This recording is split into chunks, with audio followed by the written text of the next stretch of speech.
Hello everybody, welcome back to the How to Make Money with Excel series. How are you today? It's good to have you with us, and we are on video 8. Going to have 14 videos in this series.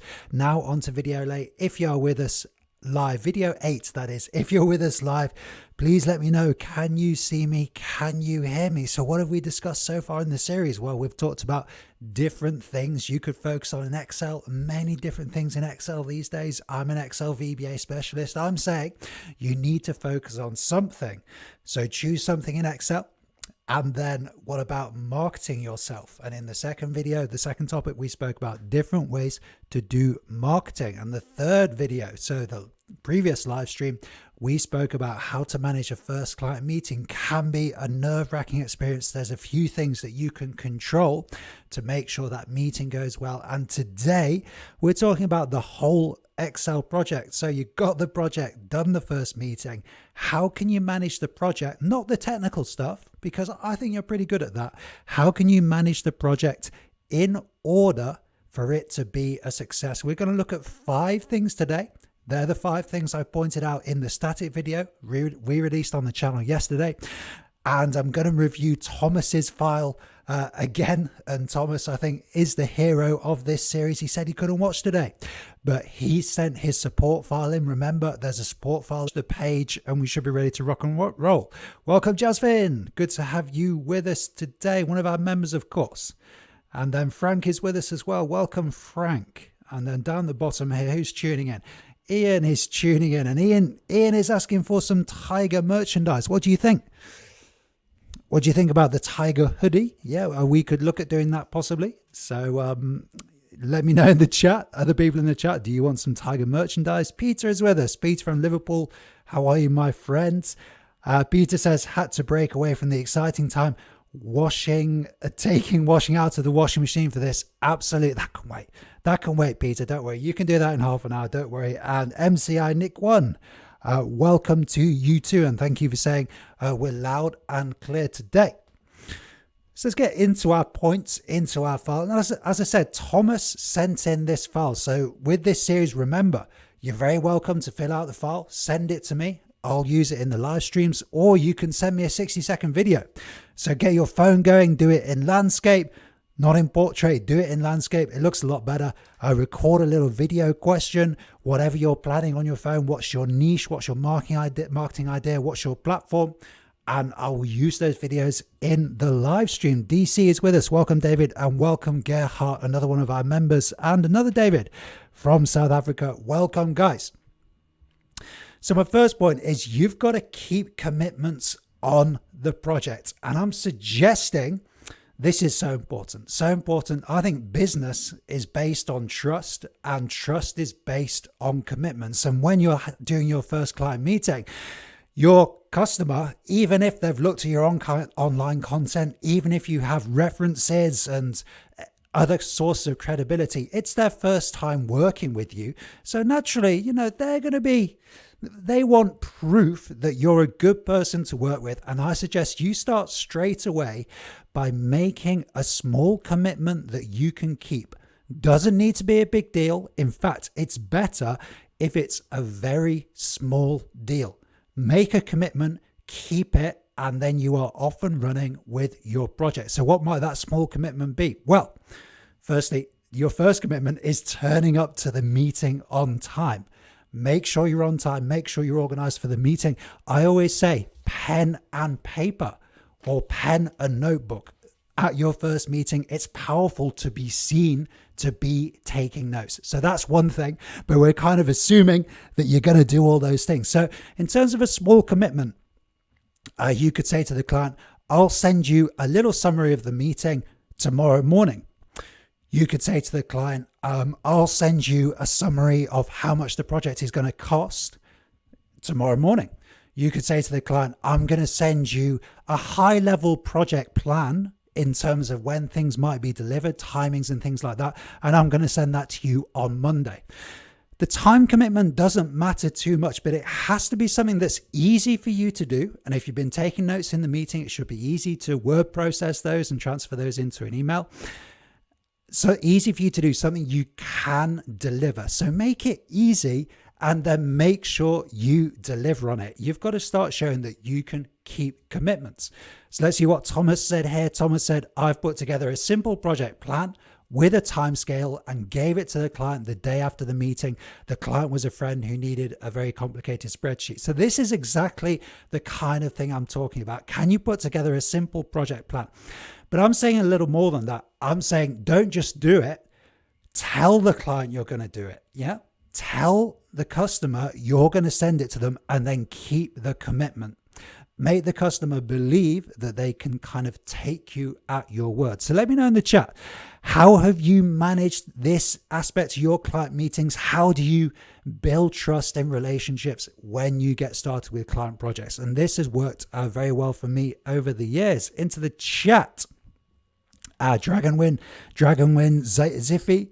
Welcome, Dragonwin. I know you told me to call you by a different name last time. I have to say I've forgotten what that name is, but great to have you with us. 15 people watching and 3 likes. So welcome to everybody. Now, my second tip, and maybe it's not a surprise coming from me, but you've got to leverage video in every aspect of your business. Yeah, we know already that we've got to leverage video or some other kind of online medium, which might be audio. We've got to be leveraging that for marketing purposes. I'm saying take advantage of that capability that you've already developed in another part of your business. Take advantage of that on your projects. It's going to help differentiate your service. Clients love walkthrough videos. Yeah. And again, we know we've got the technical skills. We know we love Excel. We know the technical component, we've got that covered. But even if the technical implementation is up to scratch and the client can't use it, doesn't really matter, does it? It means our technical, the impact of our technical skills is limited if we can't get the project management skills right. And communicating the spreadsheet is so important. Use video to do this. So for example, you come away from your first meeting, you've kept your small commitment, and in the small commitment email, you've made another commitment saying, I'll send you the first iteration of this file in 1 week's time. And for me, that's a typical timescale. That's how it might work. So a week later, you're going to hit that deadline. In fact, if you're like me, you're going to try to do it a day before then. You're going to keep that commitment, hit that deadline. With the file, you're going to include a link to a walkthrough video. Now, for me, I record my walkthrough videos using the software that I use for streaming. We're going to talk in a minute about some software options. I upload it to YouTube, upload it as an unlisted video, not a public video, an unlisted video, and then give the client the link to that video. And then it's up to the client who they share that link with. And the video looks a bit like what you're seeing now. You know, I've got Excel open, I'm working through the file. And then you can see me, you can see me down here in the corner. And actually being able to see you again, I think is an important differentiator in video content. It's fairly straightforward to record your screen. You'll have something built into your computer probably that you can record the screen with. If you can get you on the video as well, that shows that you've gone the extra mile really to really create something that might be useful for people.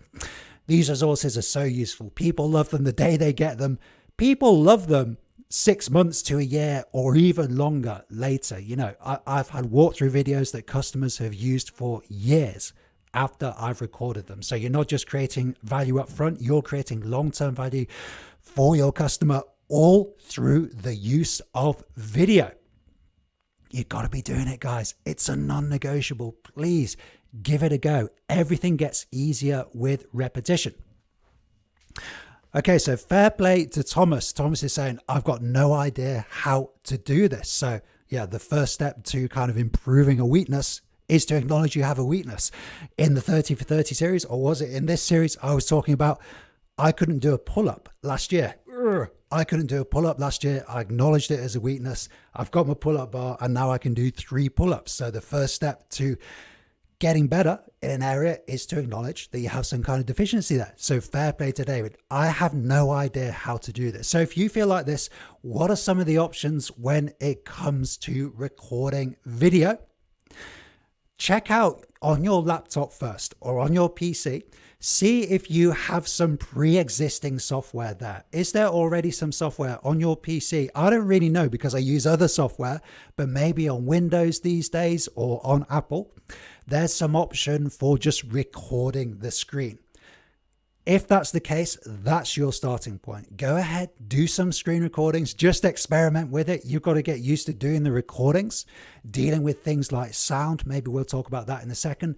And then, okay, when I do the screen recording, where does the file go? Because your computer's going to create an MP3 file or a .mov file. Where does that file go? You've got to start dealing with all that practical stuff as well as trying to improve your presentation. So start with your computer. Do you have a piece of software on your computer?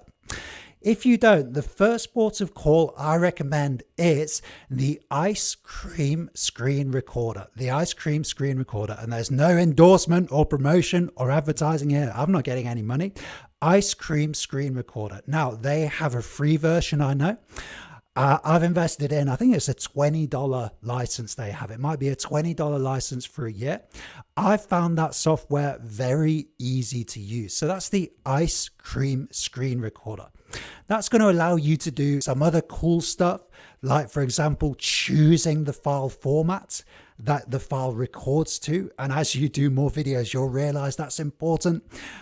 Converting to different files. It also means you won't have their company logo in the corner of the screen. And that's kind of the price you pay for having software for free, is they often put their logo in the corner of the screen. And generally speaking, we want to avoid that. For me, that's worth a $20 investment. So free software on your laptop, and then Ice Cream Screen Recorder, I recommend. Other products are available.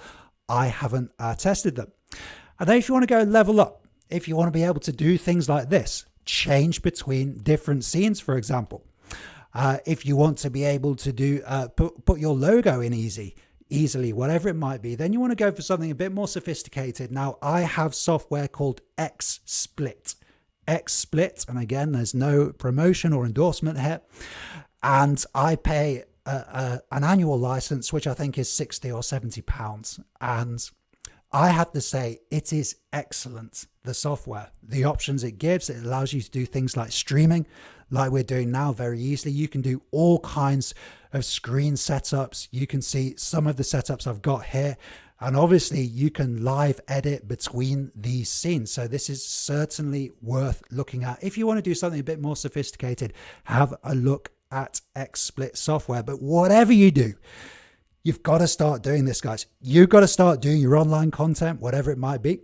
You've got to start doing screen recordings. Get started today. And if you want to make a recording, share it with me, info@tigersolutions.co.uk. I'm happy to use it in the stream. You can get some feedback, but more importantly, fundamentally, you'll get over that feeling of nervousness, reticence about recording yourself. Everybody has that. It's natural. The only way really is to face into it. Try to do some recordings yourself.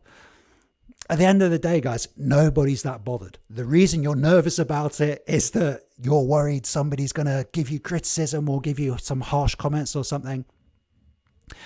What I found on YouTube, I've put some rubbish on YouTube over the years. People who follow me know that. I've had many more failures than successes.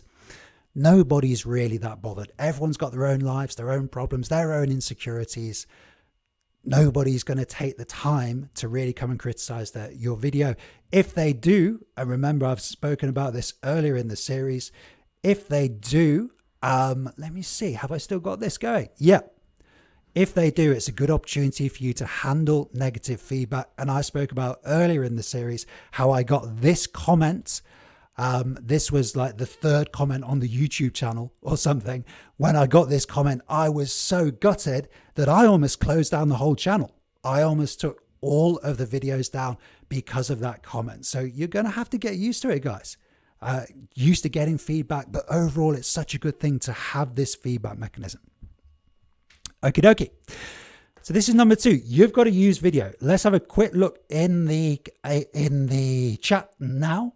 17 people watching, 7 likes. Welcome, everybody. Great to have you with us. And put your questions in the chat, guys, of course. Jorge from Portugal, welcome. I'm sorry about the pronunciation there. Gellert is here as well. Welcome. You're a new member, so thank you so much for your support. Members Monday on Monday. Can't wait to see you there. DC says, glad you'll be discussing your streaming recording software. I was curious about what to use and what the cost might be associated with the software, YouTube and whatnot. Yeah, DC, hopefully that gives you a sense. I use XSplit. There are open source and free alternatives. Over the years, I found it's good, if you can, it's good to invest a little bit, because if you invest a little bit, not in the top stuff, but if you invest a little bit, it gets you a lot more. So I'd recommend investing a little bit. Chihan from Turkey, welcome. Good to see you. I think you said you have Excel 2010. Just on the point of Excel, what Excel software should you be using? Again, I would recommend, and there's no endorsement or promotion here, I'll recommend getting Office 365, which you can get on a reasonable monthly fee, and it gives you the latest version of Excel automatically. So I'll check out Office 365. Justin says, do you have tutorials on how to use the software? I don't. I certainly don't consider myself an expert, and I would say if you go for a more sophisticated option like XSplit, it's going to take time to learn how to use the software. And even I have frustrations now with XSplit. You have frustrations with any software though, don't you? So it will take time to use them. There's lots of tutorials out there, Jasvin, lots of tutorials, but if you've got a particular problem, Jasvin, I'm very happy to help you, Jasvin, one of our kind of founding members, of course. Thomas is here. Thank you. Thomas is at the bottom. Finally made it. The internet's not good in Johannesburg today. Welcome, Thomas. We're talking about your file. Paul Thompson is with us. Welcome, Paul.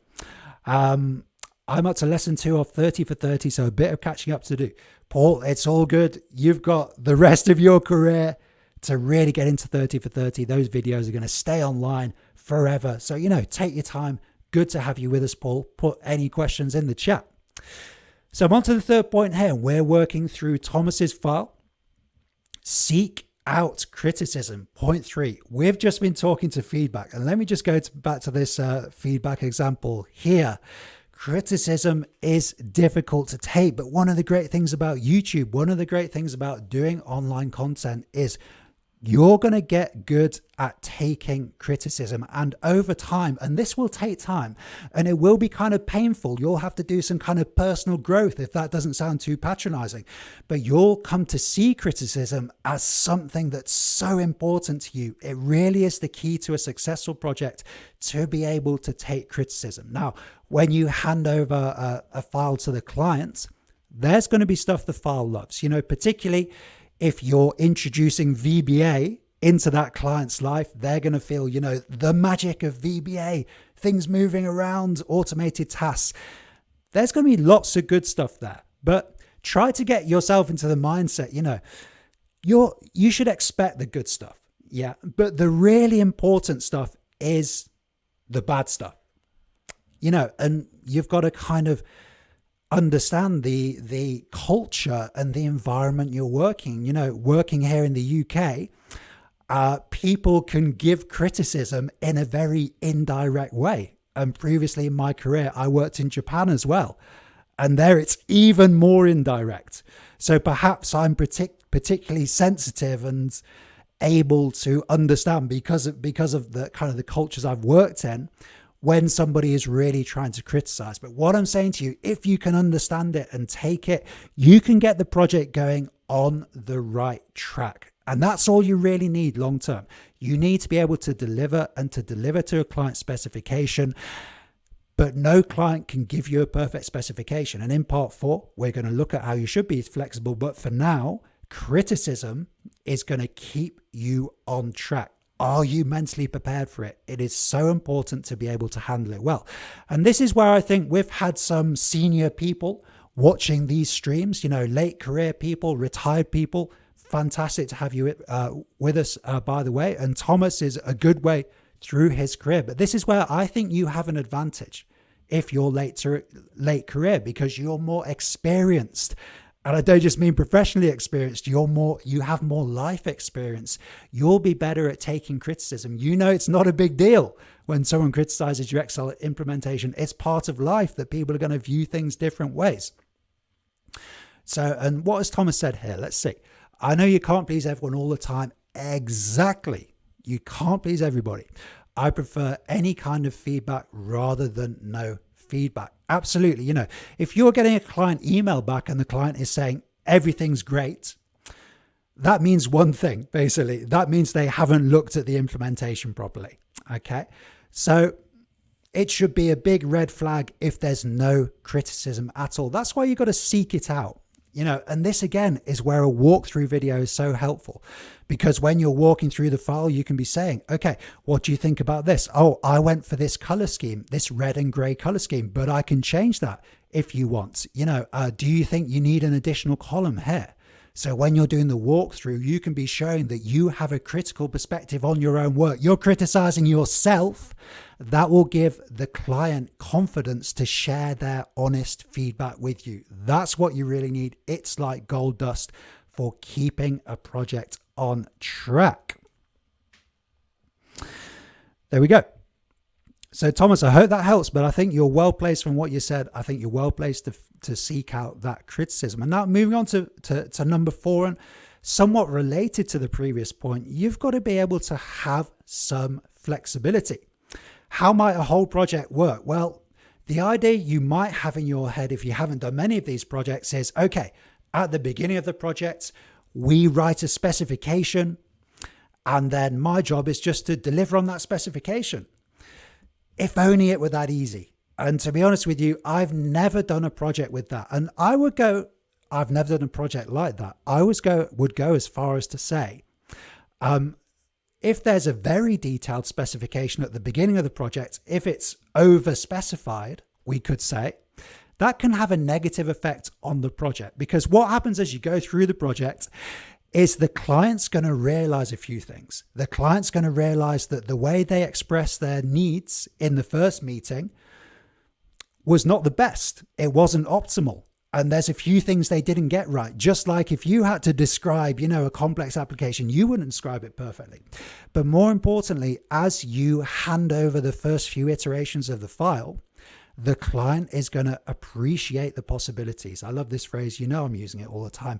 Appreciate the possibilities. Just like we've got Paul Thompson in here, who's doing 30 for 30.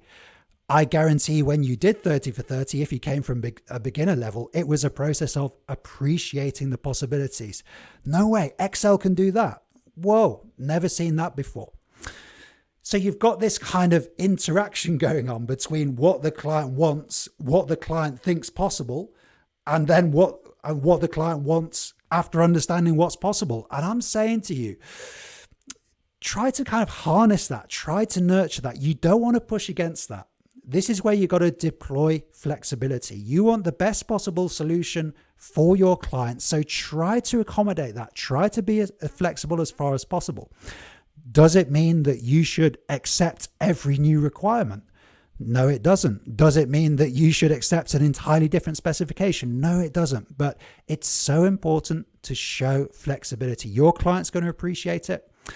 The final implementation is going to be better, and it's going to lead to a better working relationship between you and your client. That's going to be long-term business for you.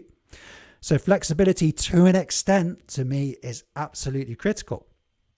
Let's see what Thomas says here. Client's requirements will change the more complicated the project is, as long as the client understands that modifications might not be incorporated in a few hours. Absolutely.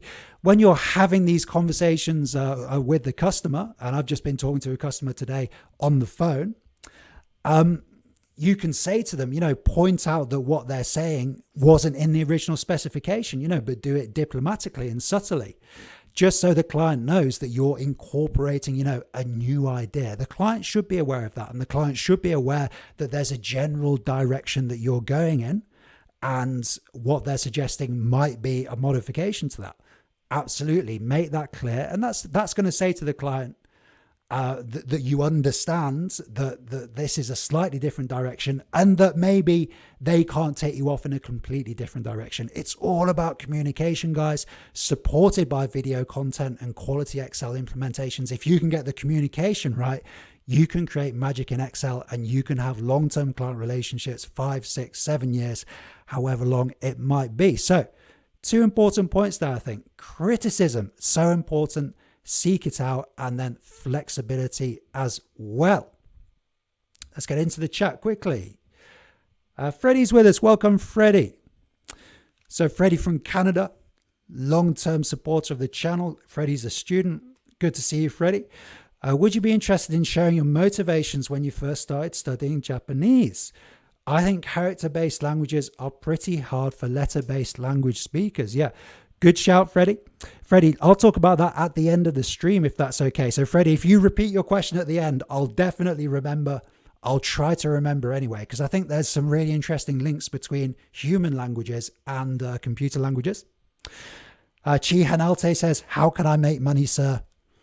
Aren't we all asking that question at the moment, Chihan? But seriously, this series takes you through it step by step. So I say, Chihan, in the description below this video, there's a playlist, a series playlist. And I would say go through the playlist step by step. You know, it's not just any old tips I'm giving you. I'm actually giving you a method for creating an offering, marketing an offering, and then delivering on that offering. And then we'll see in later videos, scaling things up into a business. So work through the whole series, try to be patient. But if you follow the steps in the series, you're going to have some impact. I'm absolutely sure of that.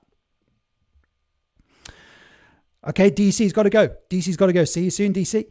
And Jasmine says, communication rightly can definitely create magic. Absolutely. You know, well, we think VBA is magic, but the layperson, normal computer users do think VBA is magic. Seriously, when they see it for the first time, but you've got to make sure you get all the communication and the project management right.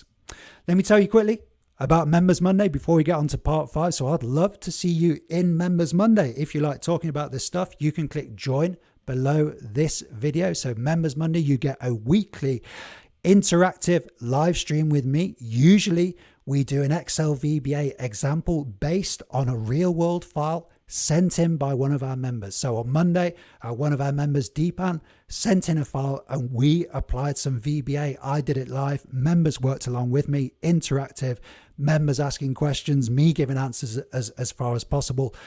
And it's going well. It's growing. The long-term direction for the channel is to offer an alternative to business education, expensive and inaccessible business education.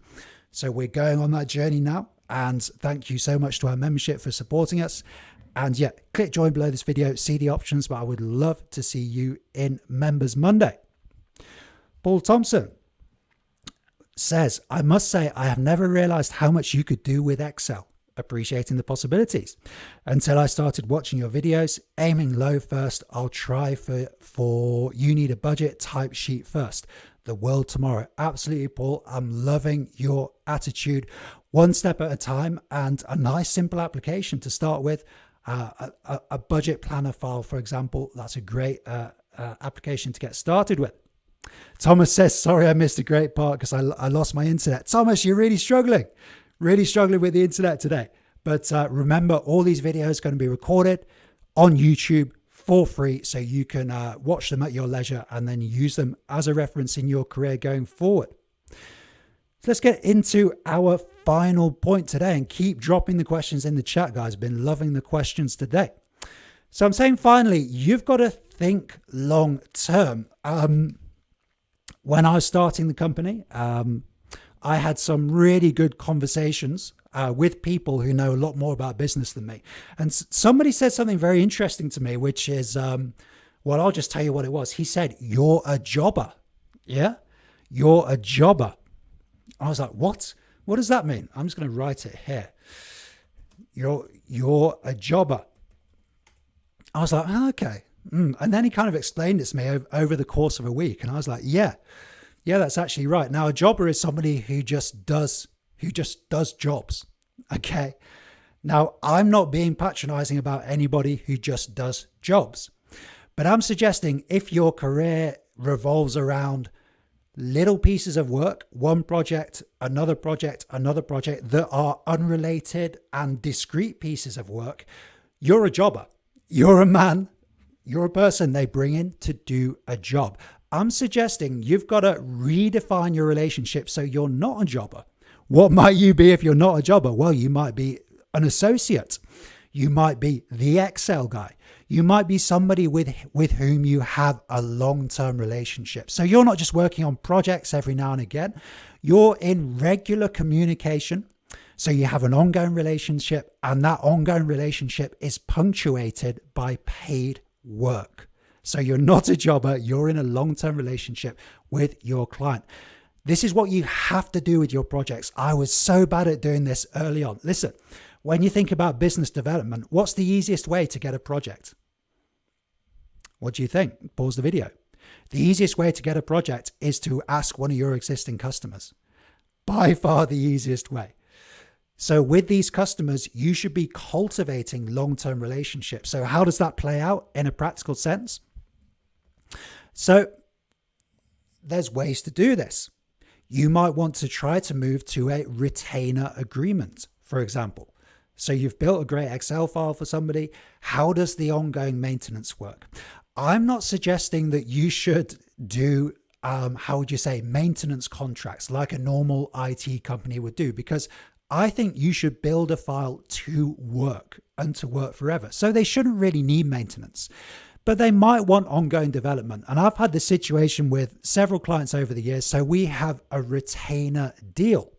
So they have 1 day a month, half a day a month, 2 days a month. I've had 4 days a month from one customer over about 3 years. I mean, that was a great project. And then that's cash flow for your business, money in the bank for you. And the work tends to be fairly routine. You know, it's not going to be a new application. It's not going to be a new context. It's unlikely to be new people you're working with. So it should be fairly routine work. So could you move towards some kind of monthly payment agreement? I'm not saying a maintenance contract. I'm not suggesting you build problems into the file so the customer has to come back to you. Our aim should be that there's no dependency. There's no dependency on the program. The file should work. It should work long term. So we're more talking about ongoing development. And if they're not going to do that, then you've got to think, how am I going to stay in touch with this client? And this, again, I keep coming back to it, is where online content really helps. Yeah, because you can refer your client to your online content. Yeah, and make sure your clients are following you online. You know, okay, this is free stuff. You know, if you like this file I've built for you, you're going to love some of these videos, for example, saying things like that. And my clients often, anyway, when I speak to them on the phone, they'll say, oh yeah, I saw your video on LinkedIn about this, or I saw your video about that. It's a great way for you to stay front of mind with your customers. So it's another benefit of doing online content. You have to be doing frequent online content. Apart from that, it's kind of the usual client management stuff, you know, phone calls, you know, phoning them, sending them an email every now and again. But I've found that that can have limited impact. You know, I must have worked with 50 people or more over the years. If I just try to keep a relationship going with via email, it doesn't really work. So hopefully during the course of the project, by being flexible, by being able to take criticism, you've been able to build some depth and some meaning into that relationship. So it's not a transaction. So you're not just a jobber. You're suddenly an ally to that person. You're their guide. You're their guide in their career, one of their guides. When there's an Excel problem, they come to you. So that's why you've got to think long term. Okay, so there's our 5 points there. So keeping a commitment, small commitment, make sure you keep it. Use video. Oh, I'm not even going to say it again. Do it. Seek out criticism. Yeah, be an easy person to work with. Take feedback. Be flexible within reason. And then think long term about that relationship. When you get paid, that's not when it starts. That's when it starts. That's not when it ends. That's actually when your relationship really starts. Good. Let me know your thoughts in the chat, guys. And let me go through a few of the questions in the chat. So thanks so much for watching. Thanks for these questions. 17 viewers with us at the moment. And let's pick up here. So Kiara, welcome, Kiara. Kiara says Excel will always be relevant. Well, I would say at least for the next 10 years. Yeah, it's a good point, Kiara. Welcome, by the way. I don't think I've seen you on a stream yet. How relevant is Excel going to be? You know, I'll be honest with you. When I started Excel 11 years ago, people were saying in a few years, Excel won't be relevant. In my view, you know, I'm in my 30s. For the rest of my career, Excel is going to be not just relevant, it's going to be central to business generally. And I've explained my view many times on the channel. It's to do with the dynamics of the productivity software industry, because Microsoft has the lion's share and has a very strong position because of the way it distributes its software. We were talking in the stream about Excel 365, for example. People are kind of locked into these contracts, although I don't feel locked in, but they're monetizing it very well. They're organizing the contracts very well. Companies don't want to switch. What I'm saying is, companies are going to be with Office for a long time. Microsoft Office, the Office suite. I don't see that changing anytime soon. As long as they're with Office, we're going to have Excel. And I think the future looks very bright for Excel. You know, just doing 30 for 30, for example, the enthusiasm of people coming in and getting involved with Excel VBA tells me that the future of Excel is bright. But welcome, Kiara. Good to have you in the stream. Kiara says, in the professional wrestling world, a jobber is sometimes somebody who's always losing matches. Yes. So is that like a journeyman in boxing? So they'll get somebody in just because they need an opponent.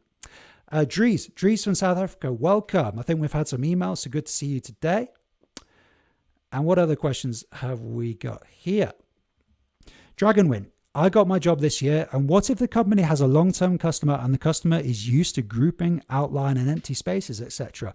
Am I allowed to tell the customer not to do it anymore? Yeah, great question. I'm dealing with this all the time. So I think you're talking about a situation where you've been given an Excel file and you've got to work on it with a customer, but the organization, presentation, functionality of the file is suboptimal. So you'd like to improve the file. Should you do that? 100%. Should you tell them to do that? Absolutely not. If that makes sense. You've kind of got to get them to think that they've had the idea themselves. How do you do that? You know what I'm going to say. With some video content. So you've got to make the case for a different approach. Don't tell them. Don't be the smartest guy in the room and say this is the way to do it. Just gently persuade them by explaining what the benefits of the different approach is. How do you do that? With a video walkthrough, of course. Show the current situation, show what the problems are with the current situation, and then in the file, set up how you would set it up. Don't do the whole file, just do an example. Set up as you would set it up. So in the last stream, we were talking about looking at how things are now and looking at a possible future state. That's all you have to do. It's the client who goes on the journey. We're only the guides. We're not the heroes. We've got to set up the journey for the client. I've spoken about how you can do that. It's up to the client. It's up to the client to make the decision. So I hope that helps you, Dragon Wing. And Dragonwin follows up, says, right now, when the customer is thinking of something new, he just adds it in Excel and we have to adjust it. Yeah, that doesn't sound like the file's working particularly efficiently. So certainly better communication with the customer. You know, can you speak to this customer? I mean, it sounds like you need to work on the relationship. So when did you last call the customer? Yeah. When did you last take the customer for lunch? When did you last take the customer for a drink? So just that, like, generally working on that customer relation. Does the customer even know who you are if you're new to the project? Yeah. If you're new and you send an email to the customer saying you're doing it the wrong way, the customer's going to struggle to see that positively and to respond positively to that. So you've got to do all these activities, which are basically project management activities and activities to set you up for a positive long-term relationship. If you can do that, then you're going to feel more success. But the client is the hero. The client has got to go on the journey. We can only set out the path for them. Good, Peter. I was using VisiCalc in 1985 on a Commodore. Microsoft bought in VisiCalc and became Excel. Yeah, so Excel dates back to the 80s. I think conceivably a new branded version of Excel could come out, something that's not called Excel, but the fundamental idea of having a grid to store numbers, being able to create relationships between the cells, and for it to be at a more sophisticated level, a platform for software development, that's staying. I have absolutely no doubt that basic idea is staying. Good. So thank you so much, guys. Let me deal with Freddie's question. So Freddie says, would you be interested in sharing your motivations when you first started studying Japanese? I think character-based languages are pretty hard for letter-based language speakers. Yeah, good question, Freddie. I mean, I started learning Japanese. Got one of my Japanese textbooks here. So this is from about 2005 I was doing this. So you got the Japanese there, and you've got, these are actual notes I made when I was living and working in Japan. But Freddie, the reason I learned Japanese is that I was living in Japan. That's the actual reason I learned Japanese. You know, I think with Japan in particular, you know, a lot of people love Japanese culture. They're into their anime or whatever it might be, Japanese sport, maybe sumo and stuff. They're in love with the culture, therefore they go to Japan. I just really wanted to go somewhere really far away, go to a foreign country and learn another language. So to me, learning Japanese originally was more a practical thing because I was living in the country. But I would say 100%, if you learn another language, a human language, you have a framework for learning computer languages as well. You know, so in human languages, you know, we have verbs, we have nouns, we have adjectives. If you've learned a language, then you've reflected critically on what language is and how language is formed, and even things like spelling, you know, and being able to apply that level of precision to what you're doing. All of those help when we move on to computer languages. So just some ideas there for you, Freddie. Let me know if you've got any kind of follow-up questions there. Okie dokie, guys. So we'll be back again tomorrow with our static video. Don't forget, I'd love to see you in Members Monday. On Monday, we will, of course, be having our Members Monday live stream. Click join below this video. Just check it out. See what it's all about. I would love to see you there tomorrow. Static video. And I will be talking about, what am I talking about tomorrow? Tomorrow, we're talking about working with the right people. Yes, people want to choose you, but I'm suggesting you've got to choose the right people to work with tomorrow. We'll be back tomorrow with a static video. I'll see you the day after tomorrow, which is Saturday. I'll see you on the Saturday in another live stream. Take care, guys. See you soon.